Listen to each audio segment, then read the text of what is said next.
So since I was a child, I knew I wanted to go to space. I had decided that I was going to go into the space industry. And there's very few things, well, okay, let me take that back. There's a lot of things that has changed since I was a child, but there's a few things that didn't. And one of them was that passion to be in the space industry. Another one was the almost obsession of always having a plan. And I think my colleague Cody's in the room, and he can tell. I love having plans, and I love knowing how to execute them. So when I was a child and I decided this is where I was going to go and this is what I wanted to do, the first thing I set out to do was make a plan. How was I going to get there? To do that, I looked at some of the people I looked up to in industry that were doing things that I wanted to do and started building my plan based on some of their background and some of their experiences. And so the first person I looked up to was Jean-Luc Picard. So great leader, amazing captain, doing a job that I think everybody would love to have, exploring the unknown in the most amazing spaceship, Enterprise.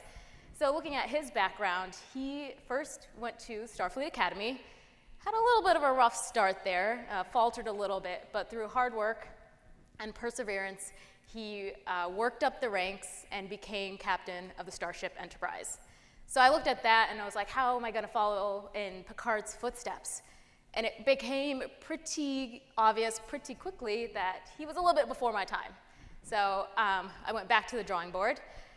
That being said, I do drink a cup of tea, Earl Grey, hot, every day, thanks to Picard. So the next person I looked to was Neil Armstrong. I'm not going to really go too much into detail because I'm sure everyone here has seen First Man.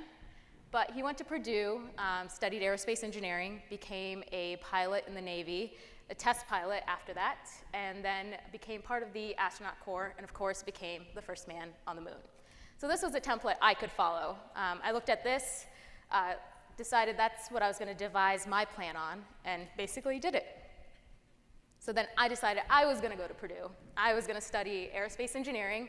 I was going to become a fighter pilot, apply to NASA, and become an astronaut. Super simple, right?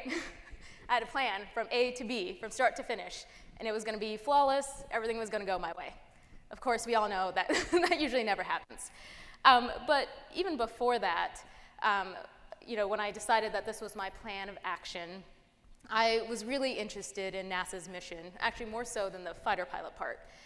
So I did follow a lot of NASA's mission, the current events, and the current astronauts that were part of the Corps at the time. And it got me connected to someone that was, became a role model and someone I looked up to in industry. And it was a little bit of a surprise to me, but I got to know Kalpana Chawla.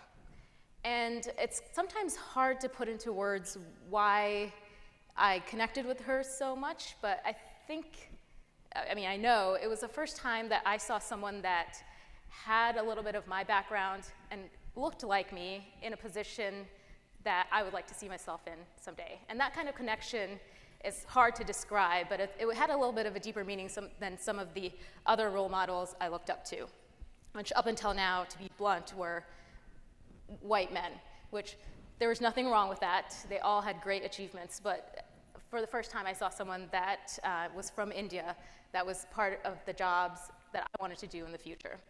So I delved into her background as well, and she was a private pilot. She studied engineering in India, came to the US, did her master's and her PhD, and got her doctorate at UC Boulder. So that was something that I was fascinated about because I really wanted to be a fighter pilot just so that I could be an astronaut. But this is when I first started realizing I could become a really good engineer, which was what I was interested in, to be part of the Space Corps. So I made a few adjustments to my plan, and I was like, okay, I'm going to be a private pilot also. And I am going to study engineering and be really good at it and go to NASA and become an astronaut. So this was my plan now. I was really excited about it. I was living life. I had just started high school. I made the speech team. I was on the mock trial team that was first in state. I got accepted to symphonic orchestra. I was super cool in high school, you guys. Just on top of the world. I was getting good grades. Everything was going according to plan. And then, as life does, I got thrown a curveball. So ever since I was in 3rd grade, I've worn glasses. And like the big, ugly ones too. They're thick. They made your eyes look really big. I already have big eyes, so it made my eyes look almost googly. But I had bad eyesight. And each year, it got consistently worse. And in high school was the year when my eyesight got to the point where it didn't meet the requirements for being an astronaut. So that really made my vision blurry, both figuratively and in real life. But I didn't know what to do. I didn't really have a backup plan. I was so determined on going to space that I wasn't really thinking about anything else. I did have a weird obsession with sharks, so maybe I was like, maybe I can be a marine biology. But I was really trying to figure out what to do with my life at that point. So what I did is I did start ground school a couple years before this, and finished ground school, and I started taking my first pilot's lessons for private pilot's license. I loved flying. It gave me a lot of clarity. It was exhilarating, but it did give me some time away from the ground, again, pun intended, to really think about what I wanted to do. And during this time, something else happened that changed the course of my plan. Spaceship One won the Anasari X Prize. Amazing feat. I heard about the first time it flew, and the second time it flew, I ironically skipped physics class to go see it. But I saw Spaceship One fly to space again and win the Ansari X Prize. And it was incredible because it kind of put my plan back on track. There was other opportunities for me to be a part of the space industry and to eventually go to space. I didn't have to go through NASA. There are now private industries and private companies doing what I wanted to do. So this put my plan back on track. I did eventually go to Purdue, got my aerospace engineering degree. I followed in Neil Armstrong's footsteps. While I was at Purdue, I did a microgravity flight campaign with NASA through their microgravity office. I did it under a professor, Stephen Collicott. It was a great experience. I know some of you in this room may have done it. Amazing. And if you can't, I recommend it. But I'll get back to this a little later. So then I graduated and I worked at a company where I worked on structural mods to military aircraft. And while I was there, Professor Collicott called me and asked, how do you feel about moving to DC? Which is not always the first question you get asked on a phone call. But he told me about an opportunity with an organization that works with commercial spaceflight companies. And he said, you should think about pursuing it. I know it's not engineering, but you've always wanted to go into commercial space. This is going to give you a great idea of what the landscape is, who are the players, and what the companies are doing. So knowing nothing about space policy, I took the leap and applied and got the job at the Commercial Spaceflight Federation. It was great 3 years. I learned so much about policy, the regulatory environment, what it takes to build up such a nascent industry. And I got to know a lot of the players in the commercial space world. And one of the companies that was a member of the Commercial Spaceflight Federation was Virgin Galactic.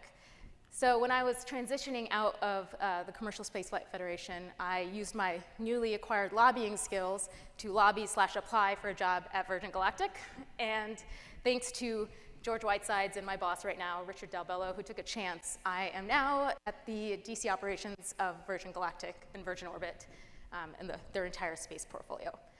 It is a dream job. I'm doing exactly what I want to do. I'm working for a company that is opening up space to all. We're sending more and more humans to space, and as part of this job, I get to work on sending microgravity payloads to space as well. So I'm working with universities and organizations to send their science up to space and back, and it's just absolutely exactly what I want to do. So I'm having a blast, but as you can see, again, my journey was not linear. It took a lot of turns, it took a lot of twists. There were times of panic, but everything worked out in the end. And just to reiterate some of the points that Melissa and Alyssa, I like that. Melissa and Alyssa had said, you never know what will come from seizing opportunities that are out of your wheelhouse or out of your comfort zone. They may lead to even more exciting opportunities in the future.